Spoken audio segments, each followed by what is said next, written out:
Everybody, welcome into the Flagship podcast. I am Chip Brown of Horns 24/7, joined by the managing editor of Horns 24/7, Taylor Estes. Taylor, how's it going? It's going well, Chip. We are really, less than 2 weeks out from the start of fall camp. So, going to be a football focused show today. But how are you doing? I mean, I think Steve Sarkeesian's talking to the media on August 2nd.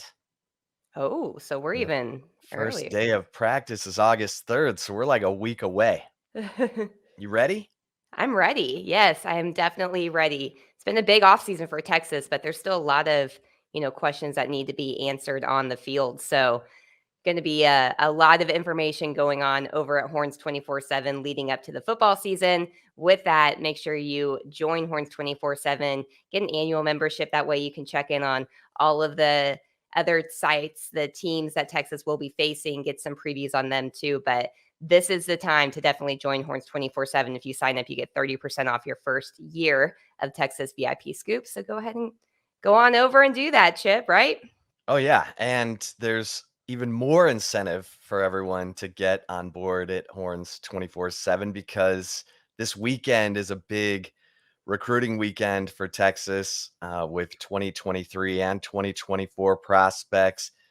Arch Manning expected to make a guest appearance and continue to help in the recruitment of 23 and 24 prospects. So, and check out all the podcasts over on the Horns 24/7 platform because our recruiting guys, Mike Roach and Hudson Standish, are podcasting and talking about this recruiting weekend. So get in there. And obviously, when with a week to go before we get into fall camp, it's we have been talking about our position battle rankings, our top 6 position battles going into fall camp. We'll continue that conversation. We gave you number 6 and number 5 last week. We will give you number 4 and number 3 this week. And one of the position battles you might find in that countdown is at quarterback. One we And haven't talked about yet, but well, yeah, I mean, seems like, everyone knows, right? Come on. right?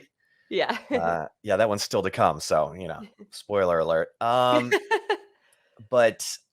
I think it's interesting. I had some conversations last week, Taylor, that I wrote about in the Insider at Horns 24/7, and it was interesting to me in talking to one source who um, just said point blank, they're completely different quarterbacks, Mhm. and you're kind of like, but then you realize that Hudson Card is a dual threat.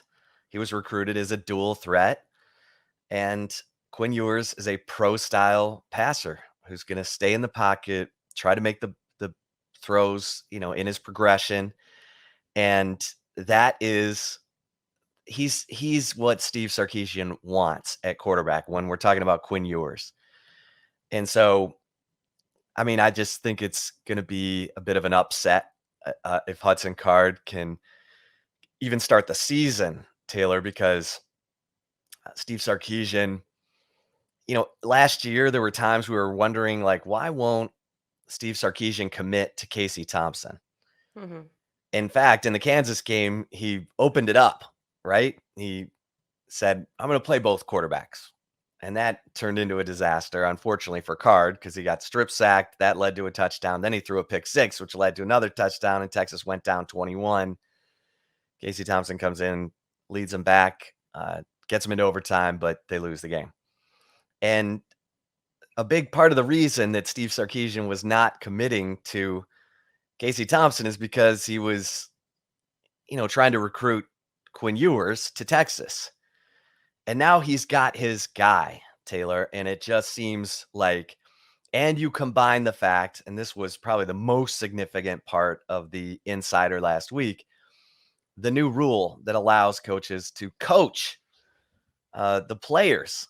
That is enormous for transfers and newcomers who are trying to get up to speed and, have either because they missed spring or in the quarterback's case, because they have so much to learn.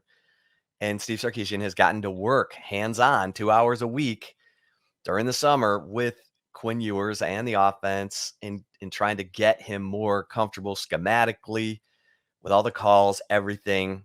And so the dominoes are starting to stack in Ewers' favor. And we talked last week about the fact that Sarkeesian has said, we might be calling the quarterback derby a little earlier than last year when they waited until Monday of game week to tell us. So it's just interesting. Obviously Hudson Card more familiar with the offense. I had sources who said he's more comfortable with the offense, and he's more athletic, meaning he can run. Right. Quinn Ewers, I was told, is going to stay in the pocket and make the throw. He's a little bigger guy than Hudson Card. That's what Steve Sarkeesian wants. The question is, can Ewers get comfortable enough with the offense and not turn the ball over? Because if he's clean with the football, I think there's no question he's the guy from day one. Yeah, I think that's a fair assessment because you're right what you said. Steve Sarkeesian, that's more of his prototypical quarterback that he likes to use. Because there were times last season where, there were points where you were wondering why the quarterbacks wouldn't run when they were under pressure, and it's because Steve Sarkeesian does not want his quarterbacks running the football. He doesn't want them taking extra hits. They already have enough to worry about in the field. They don't need to be, a moving target essentially. And so that makes sense why Quinn Ewers is the guy that Steve Sarkeesian really, focused in on, knowing that he probably didn't have, at least coming out of last year, somebody that he felt comfortable to be the guy in the future. And I think, when you say that he's trying to recruit Casey Thompson, I think it was more he never wanted to go in on either quarterback because he wanted it to look like it was open so that Quinn Ewers knew this was not going to be him transferring to Texas and having to take the job away from a clear-cut starter. And so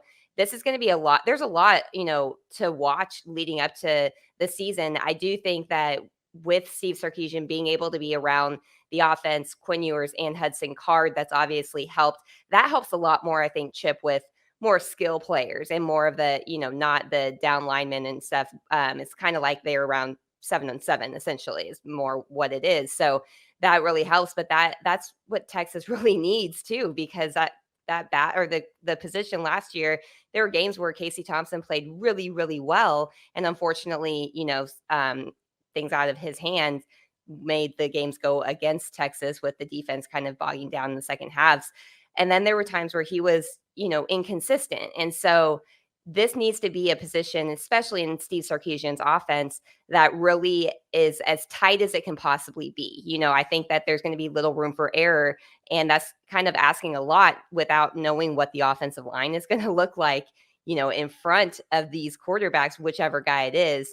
But at the end of the day, and I think that's also something to watch, though, Chip, because is Steve Sarkeesian going to want Quinn Ewers staying in the pocket and if there's no protection in front of him, just getting annihilated by a potential? With the unknowns on the offensive line, it's really going to impact everything. There's just so many different ways to look at this, but I think everybody could know that prior to, the minute that Quinn Ewers obviously transferred to Texas, I think there were a lot of people that anointed him the future of the position. And I wouldn't say that's accurate at the time, but I think that's what Steve Sarkeesian was hoping for. And so it's going to be interesting to see if that actually plays out. Yeah, I think the things are falling in that direction. The new rule allowing Steve Sarkeesian to conduct hands-on coaching with Quinn Ewers and Hudson Card, but obviously Ewers has the more ground to make up in getting comfortable. We've said here on the Flagship podcast, and I've written it, Horns 24/7, numerous times, that Ewers had many more interceptions during the spring than Hudson Card. Not surprising. Guy comes in January. He's trying to learn this voluminous offense. And Anthony Cook, by the way, I'm told was the leading interceptor in the spring, and also, of course, had an interception in the spring game. Which, for our conversation about the safety position and all of its new nuances, that's a positive to take forward. As this Absolutely. defense tries to figure out what the bleep went wrong last year, or how to fix what the bleep went wrong last year. Um, but interesting conversation. And I continue to hear that Quinn Ewers, you're always the players always know. The players always know who should be playing. The locker room tends to anoint the starting quarterback before the coach does. And I'm asking questions about that. And sources are telling me, look, this team really likes Quinn Ewers. He's not a prima donna. He's not aloof. He's a guy who's, all about his teammates, and, forget all the conversation about NIL and all that stuff. This guy is showing his teammates that he loves football and he cares about them. And so now he just needs to get out there and perform without turning the football over, and the job's looking like it's going to be his. So we'll definitely keep you up to speed on that. But a week out from fall camp, that's pretty significant. Also significant, Taylor, I thought. Interesting. I mean, look, it's summer. We grab onto things in the summer more than we would during the football season. Yeah. But Steve Sarkeesian revealed in front of the Texas High School Coaches Association this week that he spent time in May with the Los Angeles Rams during their OTAs, talking to Sean McVay about the Rams offense. And our own Hudson Standish did an interesting little breakdown of the Rams offense and how much they were in 11 personnel, one running back, one tight end, and how much they were in 12 personnel, one running back, two tight ends, which tends to be Steve Sarkeesian's preferred personnel package. At least it was last year. Interestingly enough, Hudson's, report said that the Rams were in 11 personnel 86% of the time, and 12 personnel only 12% of the time, in part because Cooper Kupp is an exceptional blocker, capable of blocking on par with a tight end, which is fascinating in its own right, because Cooper Kupp, I think most people think of him as a wiry little receiver, quick, who can get open and in good short area quickness, not necessarily a devastating blocker. But fascinating that this is where Steve Sarkeesian spent his time in May, Taylor. Yeah, it is. I mean, I think that it probably also helps that he does have ties to California with him being from that state. But yeah, I mean, that I think that's really important. Now, a lot of coaches will do this during the off season. I remember when Tom Herman went to spend time with Brian Kelly at Notre Dame. But I think this is really important for Steve Sarkisian. I mean, the Rams won the Super Bowl. These are the the guys, the defending, Super Bowl champions here. So obviously, Sean McVay is known for being really innovative with his offenses too.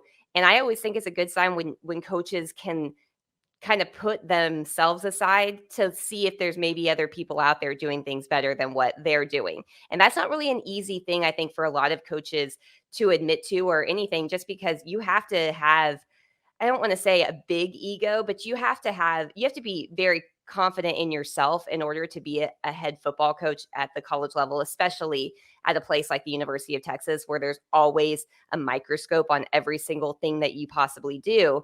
And so, there's a certain type of ego and that you kind of have in order to really make that not crush you, I would say, probably. And so the fact that Steve Sarkeesian has really been true to himself and is willing to kind of put that aside to look outside of, his realm of offense, being known as an offensive guru, I think that's really important. I wonder how much he would change based off of what he did see from the Rams and, what those conversations were like. But, I mean, I'm curious for your take on this, Chip. With Texas offensive line being kind of one of probably, I would say, the biggest question mark entering this season.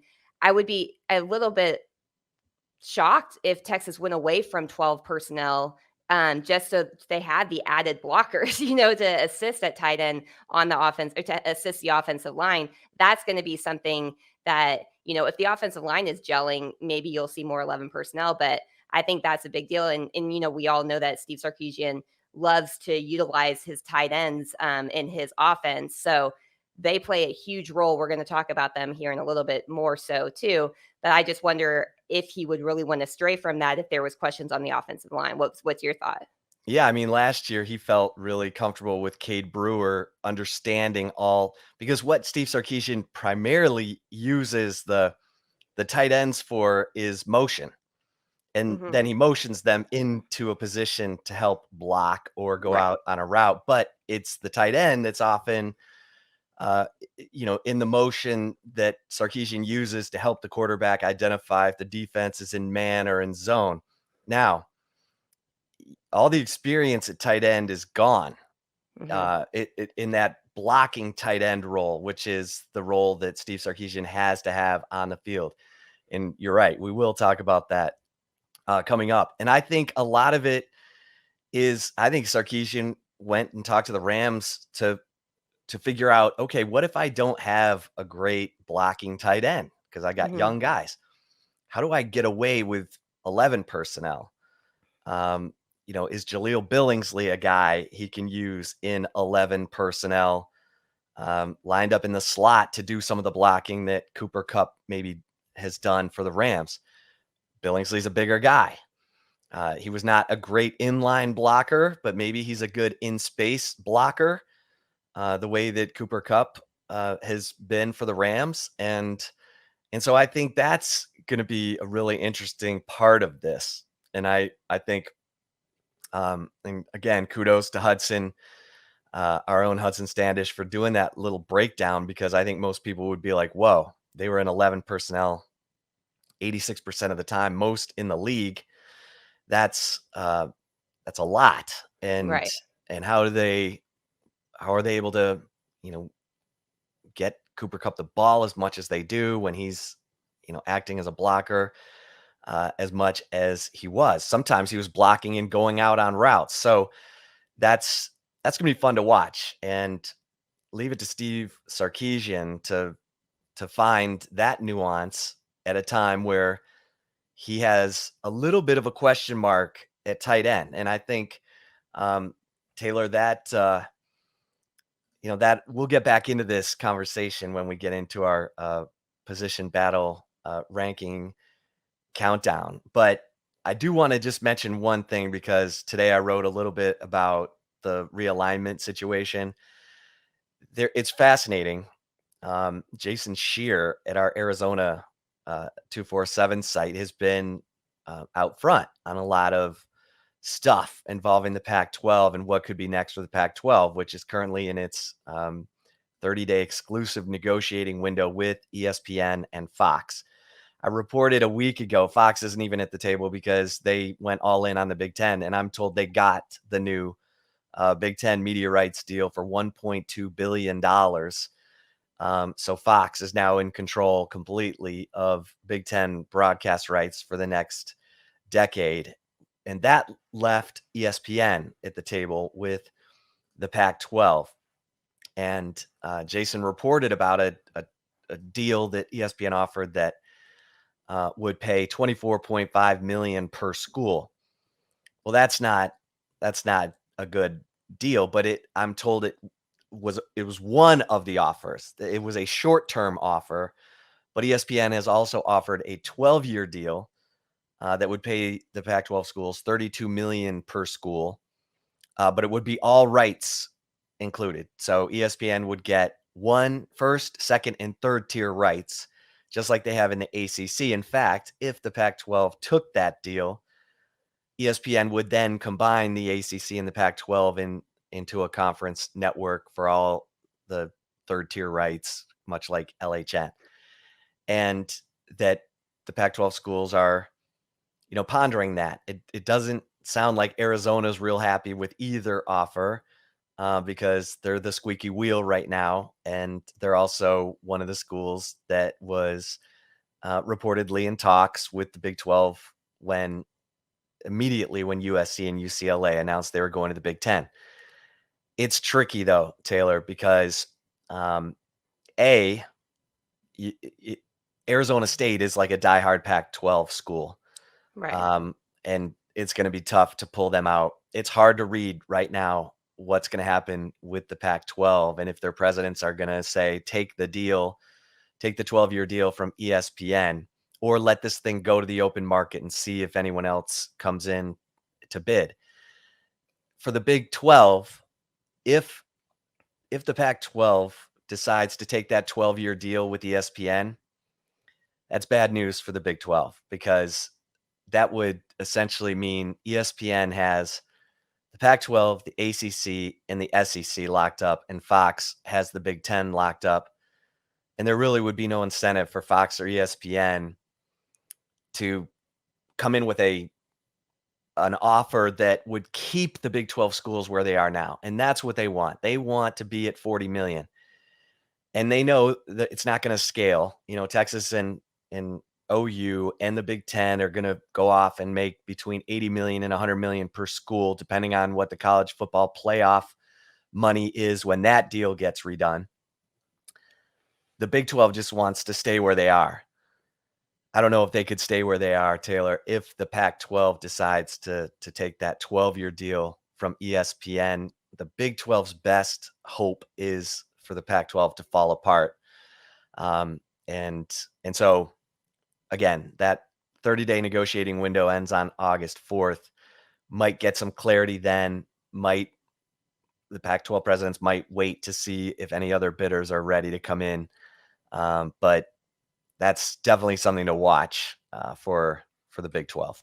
Yeah, and well, I mean, my thought is, Chip, and you'll know obviously the most about this. When you talk about schools like, Arizona, Arizona State, Utah, Colorado joining the Big 12, what do they really bring a lot to it? I mean, the TV market thing nowadays almost seems kind of a moot situation just because there's so many streaming opportunities. I mean, how many Big 12 games were on ESPN Plus last year? There's a lot.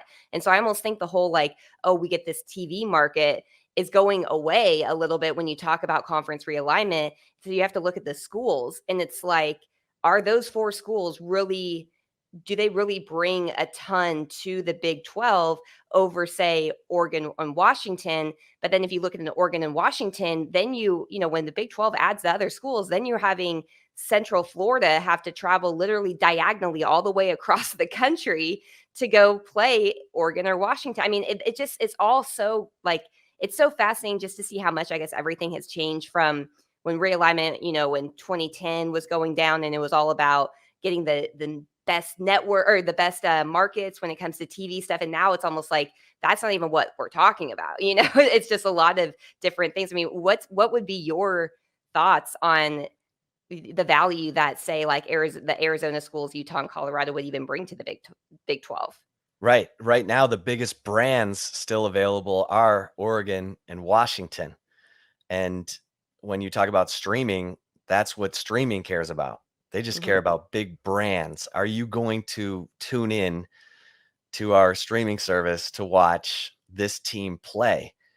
And it's, I mean, you can make a really good argument. And I think part of the reason talks between the Big 12 and the Pac 12 fell apart about a merger is because they got wind from their media consultants that the money would not be there, that they're better off sticking with what they've got right now than diluting the pie. Now, it that's a calculated risk, and but I agree. I think Oregon and Washington bring more eyeballs, streaming or cable, Right. uh, to the Big 12. But you're right. Then you're the conference that is, literally from the corner of the country to the other corner, northwest corner to the southeast corner, and is the money, um, our are Oregon and Washington ready to gamble on that, or are they going to wait and see if the Big Ten decides to, bring in, or Fox, let's be honest, if Fox wants to bring in regional partners for USC and UCLA, and that's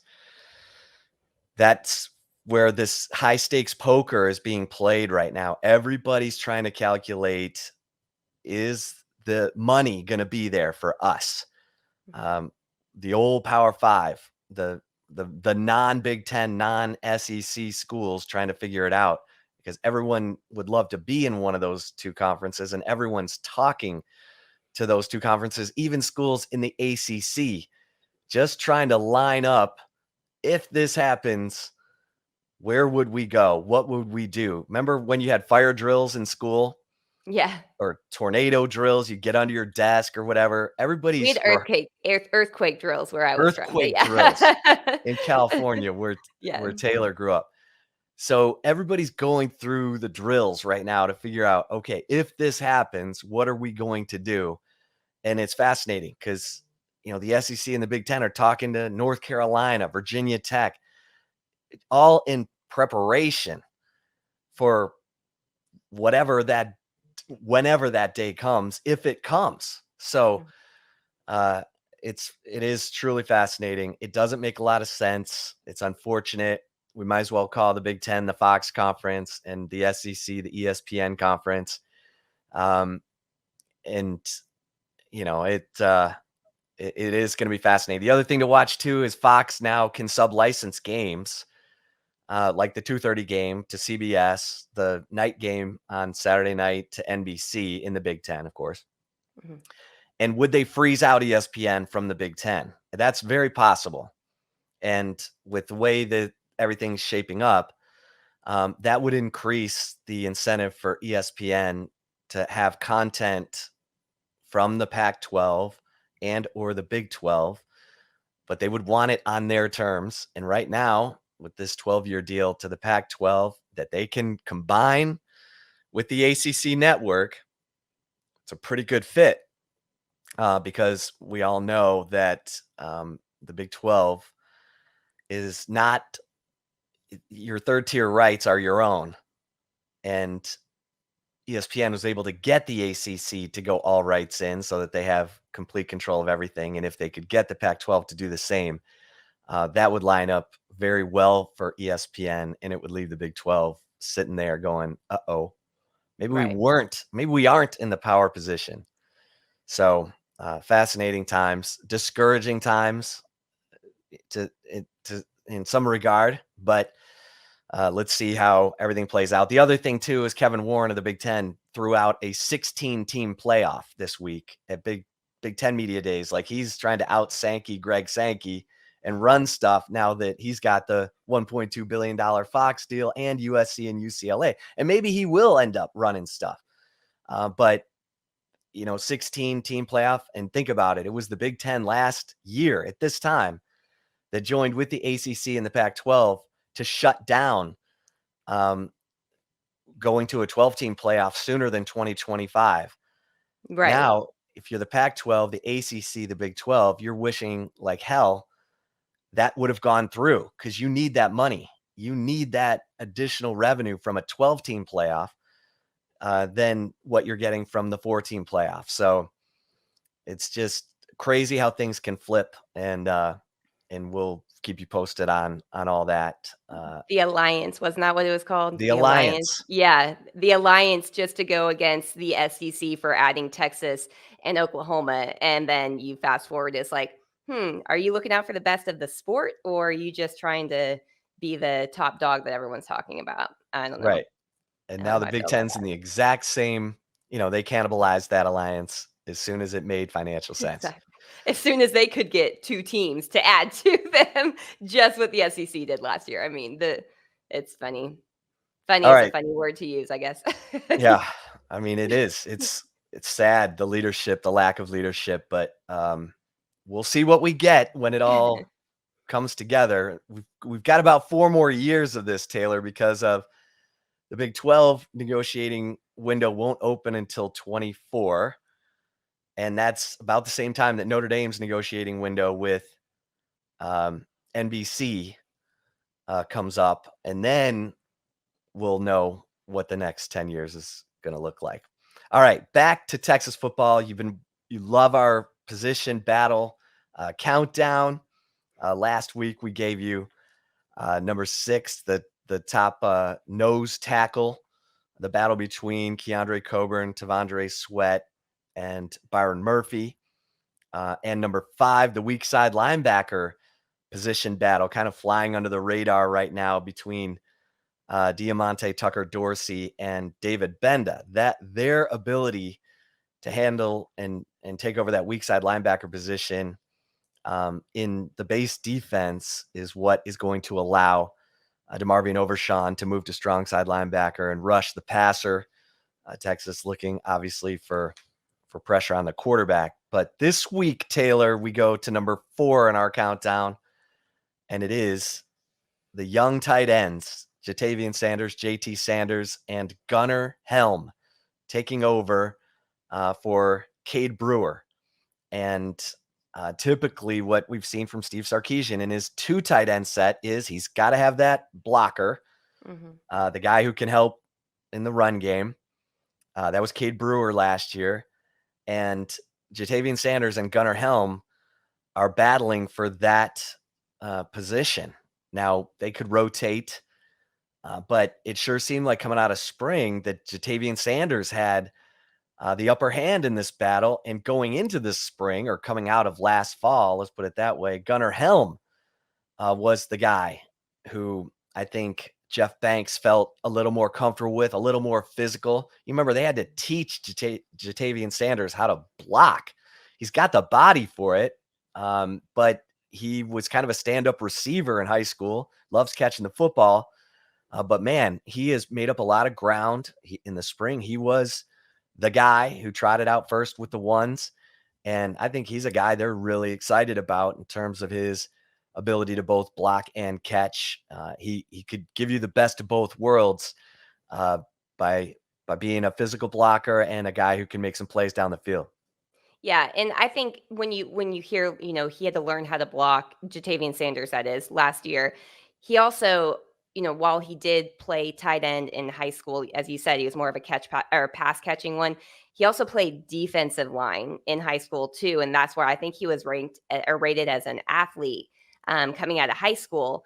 And so he had to learn to block because he never really did it. You know what I mean? I mean, it was all new to him. He was used to getting around blocks or getting around, coverage more so than having to, be somebody to stop to stop the, pass rush and all of that type of thing. So I think that that's more where it is. But, he was a former 5-star coming out of high school, very, very talented.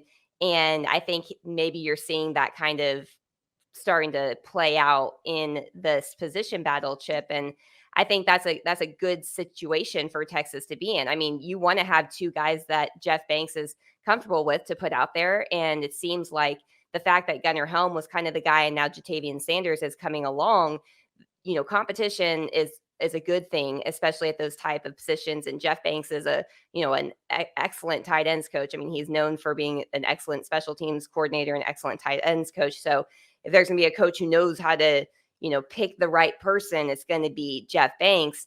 But I think that the more that Jatavian Sanders can come along, I think the better it is for the overall offense, because again, this offensive line is going to need help when it comes to blocking. I mean, it's just they're going to. It's regardless of if all of the true freshmen come in and play as good as they possibly can, there's still going to be the moments where they're probably going to break down a little bit. And so having a guy that can assist with the blocking on offense is only going to help. And if that's Jatavian Sanders or if it's Gunnar Helm, as long as one of them is doing it efficiently and, there's not a huge fall off from Cade Brewer not being on the roster, that's all that matters, I think, right now. Yeah, I mean, it's going to be fun to watch. I mean, that's Right. why this is a part of our position battle countdown, because last year at this time, well, even into the season, the word I was getting was that Gunnar Helm was the more willing blocker, the more willing to give up his body, be physical. That Jatavian Sanders was still hesitant, was more interested in catching the football. And when you have a body like Jatavian Sanders at, almost 250 pounds, they need you to block. Mhm. I mean, remember, Jaleel Billingsley comes in, he's like 220, if that. Mhm. And I think he lost some weight going in. I'm not looking at the He's roster. listed at 219 right Yeah, now. 219. He's 6'4" and below 220. 219. Yeah. So, and he was never a good enough blocker in Nick Saban's mind to be the full-time guy. So, um, they obviously Steve Sarkeesian, Jeff Banks felt like Jaleel Billingsley had more in the tank. I think it's going to be fascinating getting back to our conversation about Steve Sarkeesian studying the LA Rams. If they use Jaleel Billingsley as sort of an in-space blocker, the way that the Rams use Cooper Kupp in their 11 personnel, that's going to be interesting. He would be taking up one of the receiver spots in all likelihood, or would maybe line up as an inline tight end and flex out into the slot and then, do his blocking from there. I'm sure that's what Steve Sarkeesian was talking to Sean McVay about. How do I, where do I line that person up to get the blocking advantage in the RPO or, um, the pre-designed play action pass that we're calling, or run, or to block the running play that we're calling. So I think this is going to be fascinating. There, and kudos to JT Sanders for becoming that physical guy, because that's what I'm hearing, is that Mhm. he has completely bought in. He is becoming a willing blocker. We talked about Jared Wiley, who's now at TCU, 6'7", 251. You're like, man, but he was a quarterback in high school, and not no offense, we've seen quarterbacks go become linebackers and do great. Um, it just wasn't working with Jared Wiley. It's going to be fascinating to see how TCU uses him, but you've got to have that guy, and especially in Steve Sarkeesian's offense. And it sounds like both JT Sanders, Gunnar Helm, have bought into the physical part of that job, and they're going to need both. They're going to need both. Last year, there were times where Cade Brewer was, banged up, and they didn't really have a good solution. Actually, it was Right. more 2 seasons ago. He was healthy for the most part last year, but you need depth at that position, and they got 2 young ones. We aren't even talking about Juan Davis and, you know, uh, oh gosh, Uh, Braden Liebrock. Liebrock. Liebrock. Mhm. God bless him. Juan So Davis is healthy. probably the heir apparent to Jaleel Billingsley. Braden Liebrock's been injured most of his time at Texas. So all eyes right now are on Sanders and Helm. Yeah. No, for sure. All right. Like So let's get to position battle number 3 in our countdown. I'm really excited about this one. It's the field safety position between Jaron Thompson and Keaton Crawford. Now, Steve Sarkeesian talked a lot about moving Keaton Crawford from corner to the field safety position because he liked Keaton Crawford's tenacity, liked his bulldog mentality. Might not be the prototypical size, might not be the long, 6'2", 6'3", long armed, 205-pound safety with range, but the guy is a warrior. He's a scrapper. The thing he doesn't have is experience. He's up against Jaron Thompson, who started 5 games at field safety. He got benched late in the year for Brennan Schooler, and Jaron Thompson had real ups and downs, like real. Go back and yes. watch the Oklahoma game. It was not good. He was one-on-one with Caleb Williams in the hole on that 4th and 1 behind the line. On that 4th and 1 that Caleb Williams took for 66 yards and a touchdown, the play that swung that game momentum-wise, point blank. Jaron Thompson had some good games, but some tough ones. And so what I'm hearing, Taylor, is Jaron Thompson he's a guy who sees himself as a leader. And we had Josh Thompson on the Flagship podcast, and he kind of made fun of Jaron about that. He was like, Jaron thinks he's a leader, we'll see if guys listen to him. Right. He didn't do enough as a player to earn that leadership respect. He's got to show that he can get it done, or that, I'm telling you, that bulldog Keaton Crawford is gonna get in there, and if he gets in there, I have a feeling it's gonna be hard to get him off the field. Taylor, your thoughts? I totally agree. And if you're going to be a leader, you have to show that you are leading at all times. And there were times where, especially in that Oklahoma game, I mean, honestly, and I'm not trying to be, piling on Jaron Thompson, but it looked like he gave up. It was like he got beaten. It's like, well, whatever. It's like, who's going to follow you? Like, nobody's going to follow you. No one's going to listen to you or take you seriously. And he got benched, because of that game, and rightfully so. I think. I mean, it was just a really, really poor performance, and it's kind of hard to shake it. And so I think when I look at this battle between Keaton Crawford and Jaron Thompson, you would think that Jaron Thompson should have the upper hand because he's going into his junior year, I think it is. Has started, I think, 8 career games in total, played in all 12 last year, played in the 10 in 2020. He showed signs in 2020 as being a guy who could be elite eventually. But really, I mean, those poor performances he had in 2021 are going to be very, very hard for me to shake to give him the upper hand, even though he probably, if you look at it, just like look at on paper, it looks like, oh yeah, this guy has the experience playing safety. This other one has not. It doesn't have the experience. And but to me, Chip, it's the opposite. I think that Keaton Crawford's really the one to watch here. And I agree with you. If he gets this job, I doubt he's going to let up. I mean, he's a dog. That's the type of thing that's his personality. That's his makeup. He's a speedy guy too, so he adds some speed to the secondary, or keeps the speed, I guess, in the secondary, but adds to the safety position. I mean, there's just a lot of upside, I think, with Keaton Crawford, even though he has zero experience playing safety. I mean, it's kind of bizarre to be talking about this, but I think Keaton Crawford is the one that is the one to watch here. And unless Jaron Thompson something really clicks, this, I think, is Keaton Crawford's job to lose. What about you? What's your take? Yeah, and I've had people tell me that the negativity, or the here we go again attitude that may have been lined up right next to Jaron Thompson in BJ Foster could have rubbed off. I'm like, that's ridiculous. That can't. He should have been the one turning BJ It should be the Foster opposite. around. Exactly. Yeah. You don't succumb and be like, oh well, he's not trying, I'm not going to try.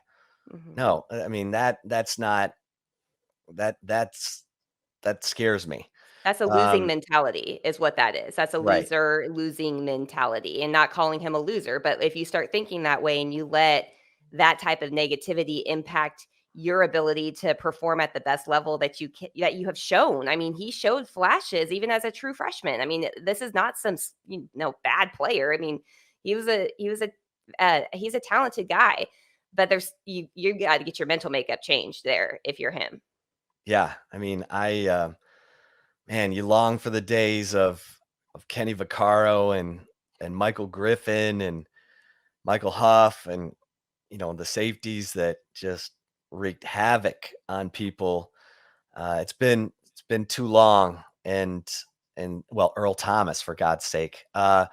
So let's see, because this is a huge move by Steve Sarkeesian, and he has been saying, hey, we want to play better coverage in the back end to free up a safety to move down into the box. We're going to play more man. We need guys, even at the safety position, depending on if a team's in 5 wide, who can line up and go man. And that's why we moved Keaton Crawford from corner. That's why we moved Anthony Cook from nickel to safety. The other guy who I find fascinating is Mo Blackwell, the linebacker who's backing up Anthony Cook at the boundary safety position, because I love Mo Blackwell, and he showed up big in the spring game. Now it's the spring game, but this guy will hit you. He couldn't put on the weight easily. So they said, listen, rather than have you try to eat your way through the pasta buffet line, let's play you where you can use your speed and your physicality. And and so hopefully Mo Blackwell will find his way onto the field from time to time. But yeah, this field safety position is enormous because it's got to get better. The safety, the last line of defense was terrible last year. God bless Brennan Schooler. Even when he got in, had a chance to put the Kansas game away and couldn't hang on to that interception that would have sealed the game.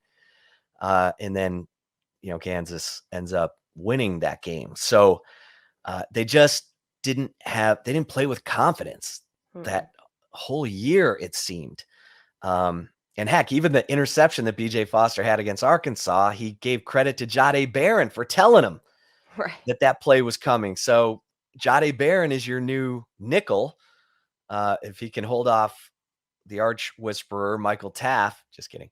And Jaron Thompson has also played nickel. He can play nickel. So if Keaton Crawford wins the field safety position battle, Jaron Thompson could find himself battling Jahdae Barron at the nickel. But it's fascinating. It's for Texas fans, it's a little nerve-wracking because this defense was so bad last year and everything needs improvement. And when you're like Michael Griffin came on the Flagship podcast and goes, "Are you kidding me? Like the two starting safeties could be guys who played other positions last year. Like what the hell's happened?" Well, what's happened is Marcus Caldwell, Tyler Owens. It's been one after another in the transfer portal. It didn't work out for whatever reason. And so, yeah, this is where we are. And it is a little disconcerting because Yeah. the big time programs have guys like airplanes on a runway waiting for takeoff. In Texas, oh, we don't have any airplanes on the runway. We got to move some guys onto the runway. Well, and they had to do that last year too with moving Brendan Schooler from, or Brendan Schooler, did I say Brendan? Brendan Schooler from wide receiver to safety. And yes, he did play safety when he first started college, but that was what was he, a Yeah, it was 2017? like 3 years, Yeah. earlier. Yeah, and he ended up being the starter, and I remember coming out of spring ball, Chip, I know you and I had talked about it. I was like, this is a terrible sign for what the safety position is going to be. I mean, this dude hasn't seen the field on defense in almost 4 years now, and he somehow is the starter. Like, it's like, what? Like, this is not a good sign for the future. And lo and behold, it was not a good sign for the future. Now, I do think it's a little bit better that these guys at least have the, Keaton Crawford and Anthony Cook at least have experience playing in the secondary at Texas and not having to, change from the other side of the ball and learn, that play defense again after being on offense for so long. So I guess this is a little bit better situation, but you're right. I mean, it's baffling to think that this is a program that used to consider themselves DBU because there was just a constant, continuous, basically just a line from Texas to the NFL because in the secondary because of how many elite players came out and guys wanted to, even if they had to wait their turn, they wanted to be there because they knew that they were going to, when they got their opportunity, they were going to, eventually go to the NFL. So that's definitely changed over the last, I'd say more than a decade, probably, honestly. But yeah, it's baffling for sure, and it's probably just mind numbing to guys like Michael Griffin, who were a part of the special guys that helped Texas make a claim of being DBU. And so now it's kind of start from scratch again at the position. I think it's in a better position right now, though, Chip, in my opinion, than it was last year at this time leading into fall camp. What would you say? Yeah, and I think BJ Allen, who was an early enrollee freshman, went through the spring, is a guy they're excited about. He's not going to be forced into action, we don't think.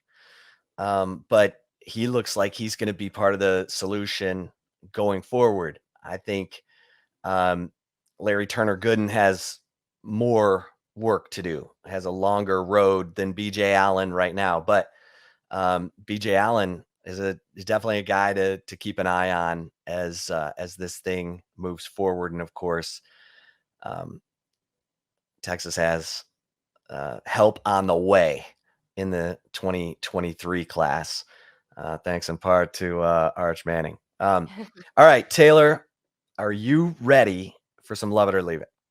I am. Before we get to love it or leave it, we're going to take a really quick break, but stick around. We have plenty more football talk coming up. So stay tuned. We'll be right back. And if you're watching us on the Horns 24/7 YouTube channel, we will just roll on here to love it or leave it. Chip, you ready?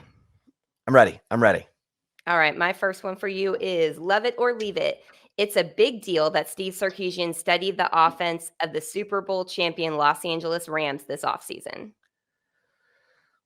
Um, I don't know if it's a big deal, but I think it's interesting. So I'm going to leave this. I think it's you know, and just to get totally sidetracked here for a second, we get a lot of comments on our message board about, is Steve Sarkeesian incorporating Brennan Marion's go-go offense into the offense?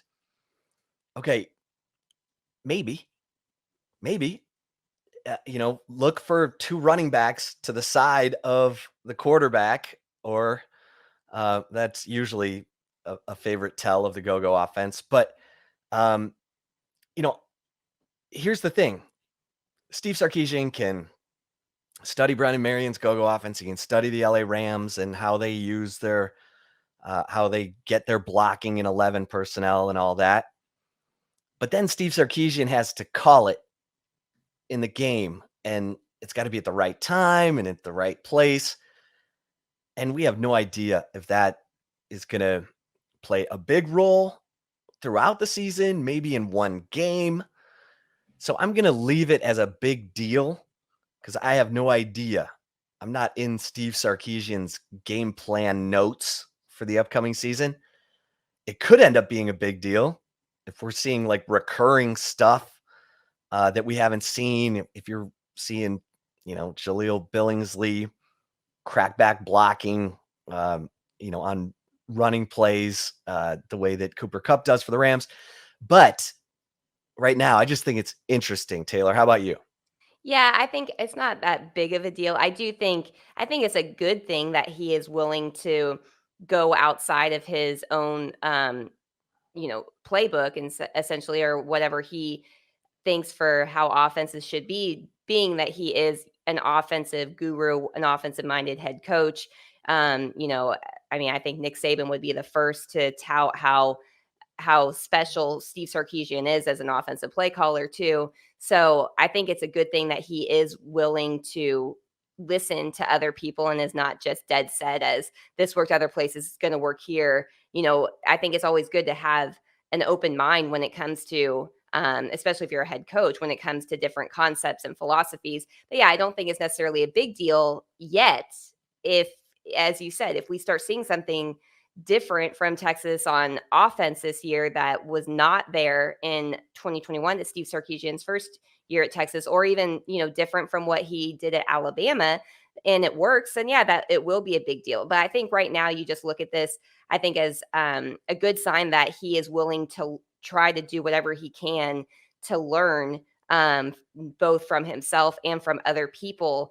That's a good sign, I think, of somebody who has at least some humility, willing to do something like that. So I think that it's not a big deal, but it's not a bad deal either. I think it's just it's good that he's willing to try to learn from somebody who just won the Super Bowl, the top championship you can win in this sport. So yeah, I'm gonna leave it too. But maybe we'll change our mind. I don't know. Maybe we'll mark this down and midway through the season bring it back up again if Yeah. you start seeing a lot of changes there.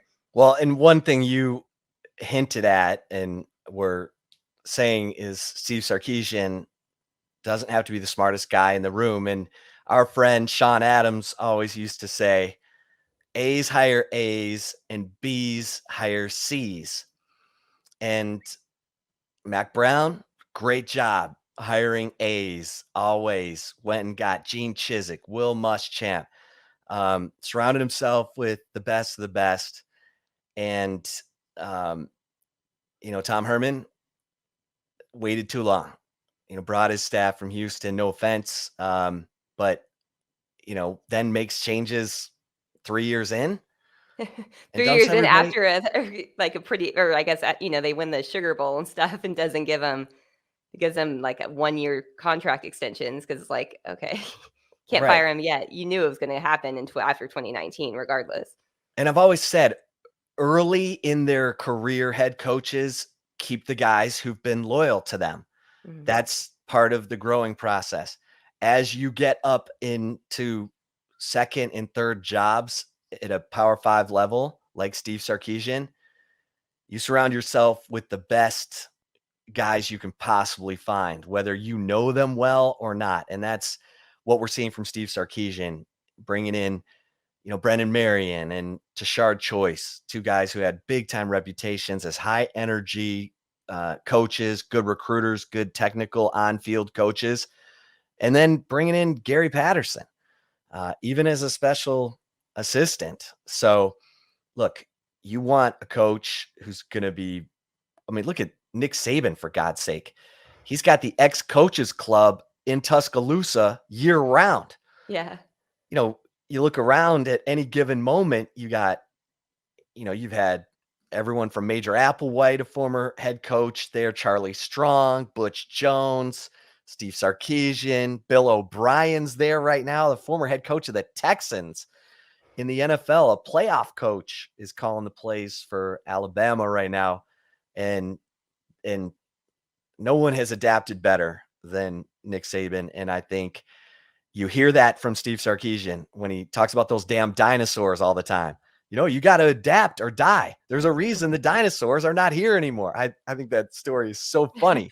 But I guarantee you he got it from Nick Saban, because Nick Saban, hated the up-tempo offense. Remember, he's like, we need to govern this. Guys are going to get hurt. And now who's going fast? Alabama Right. spread. Nick Saban has adjusted to everything, and he's got the number one team going into the 2022 season. All right, Taylor. Sorry. Number two. All right, the second one is love it or leave it. Xavier Worthy will lead the Longhorns in receiving yards and receiving touchdowns again in 2022. Yeah, I mean, it's hard to go against Xavier Worthy. This guy, Right.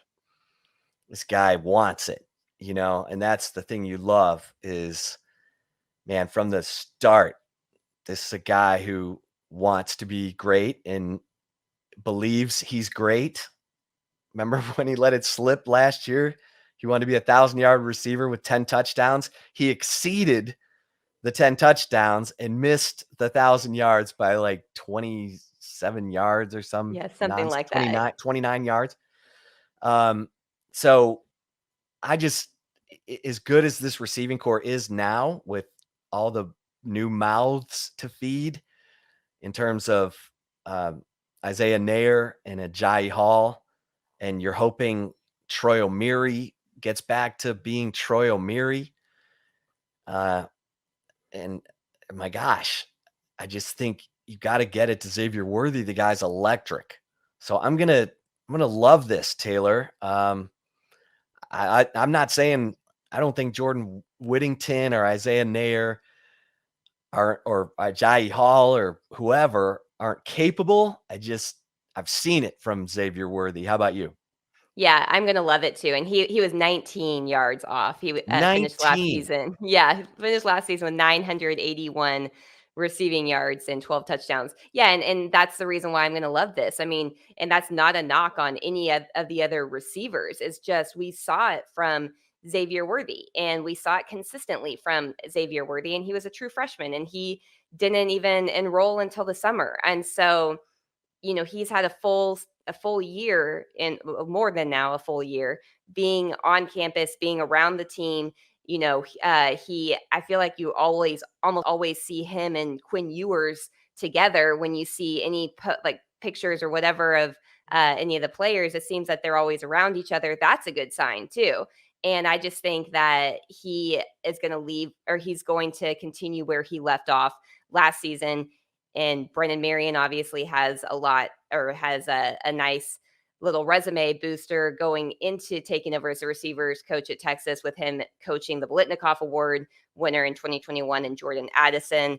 I think that, Xavier Worthy is both he and Isaiah Nayer were named to the Blitnikoff Award watch list leading up to this season.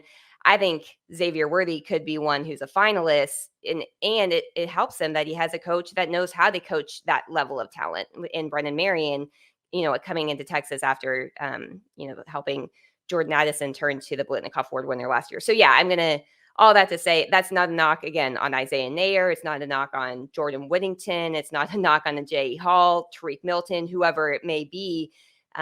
With Texas being able to totally overhaul that receiver position, make it a strength entering the 2022 season, when it seemed to be Xavier Worthy and others last year type of thing once Jordan Whittington got hurt.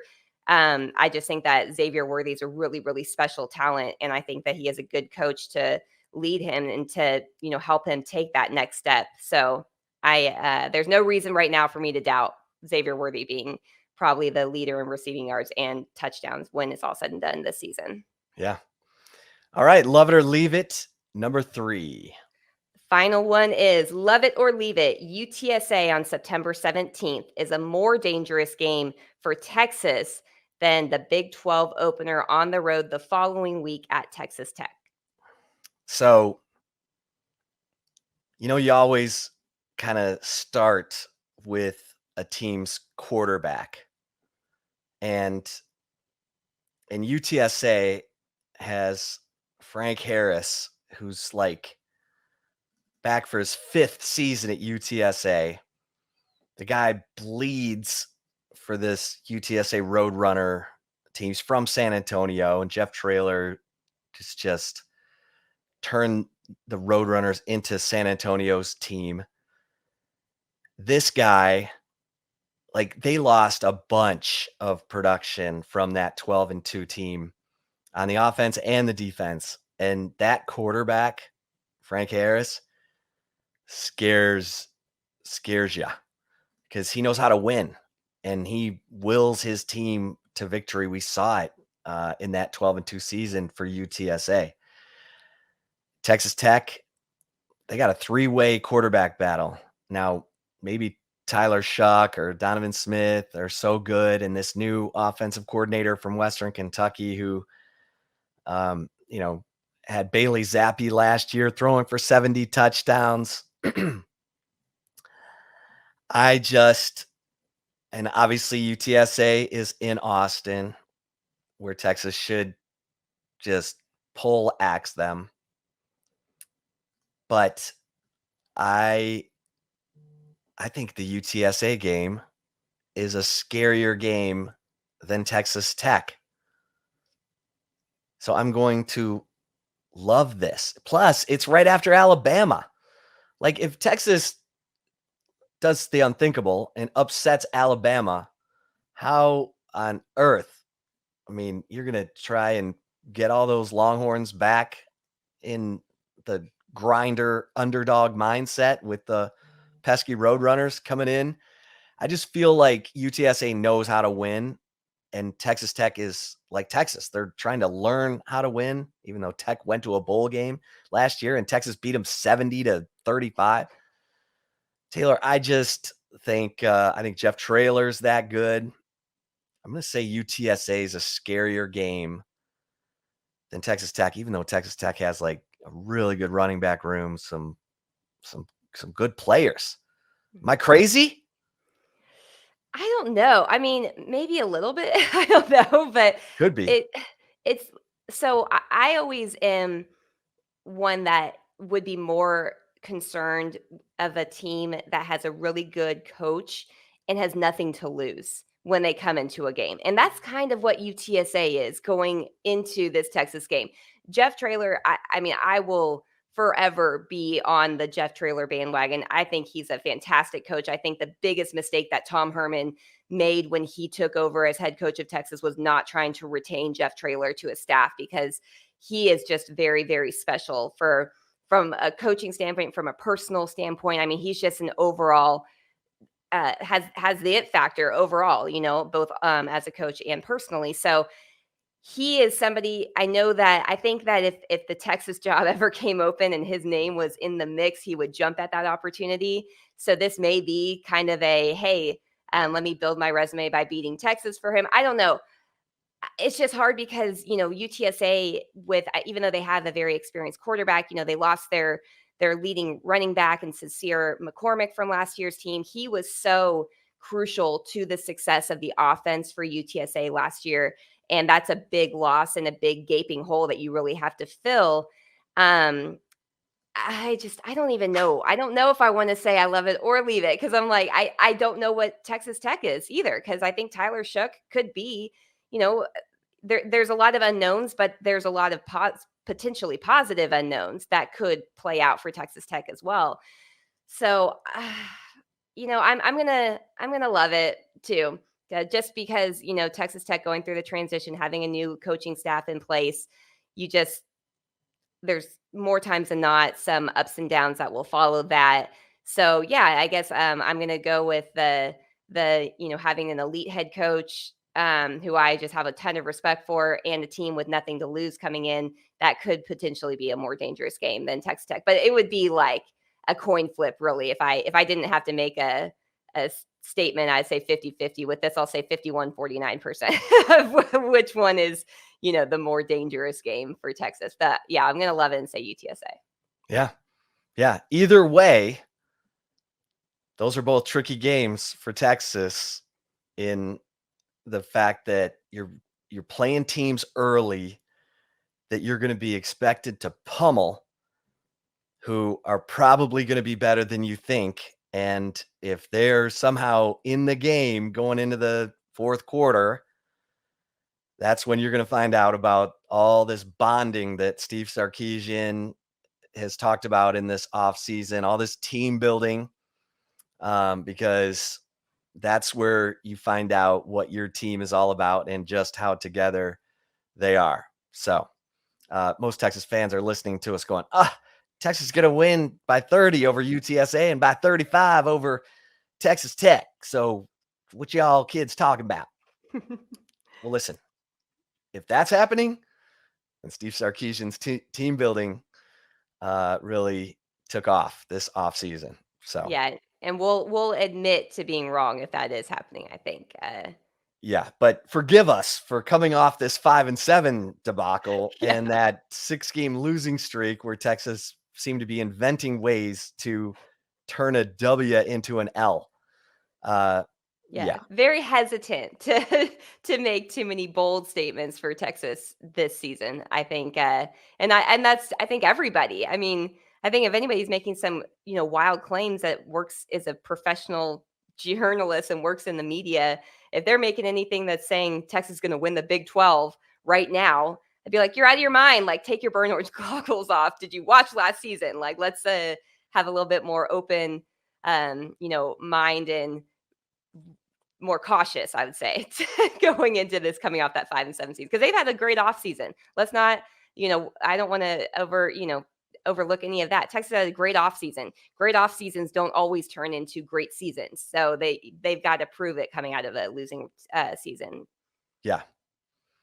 And I would love to tell you, go put a $25 bet down on Texas to win the Big 12, but I've got whiplash from so many seasons of higher expectations and lower final results. So, um, but Steve Sarkeesian has been talking about how Pete Carroll went 6-6 his first year at USC, and Nick Saban went 7-6 in his first year at Alabama. Now, that's some tall cotton to be putting yourself in, but he did coach with both those guys, so he knows stuff. So let's see how Steve Sarkeesian's team building and all these maneuvers in this offseason play out on the field. But I do think that UTSA game and that Texas Tech game are tricky. All right, Taylor, good stuff. Good stuff. Thanks everybody for hanging around with us, talking ball. Here we are 1 week away from the start of fall camp. We'll have all that and much more for you next week here on the Flagship podcast. Until then, we'll see you over at horns247.com. Stay safe and keep the faith.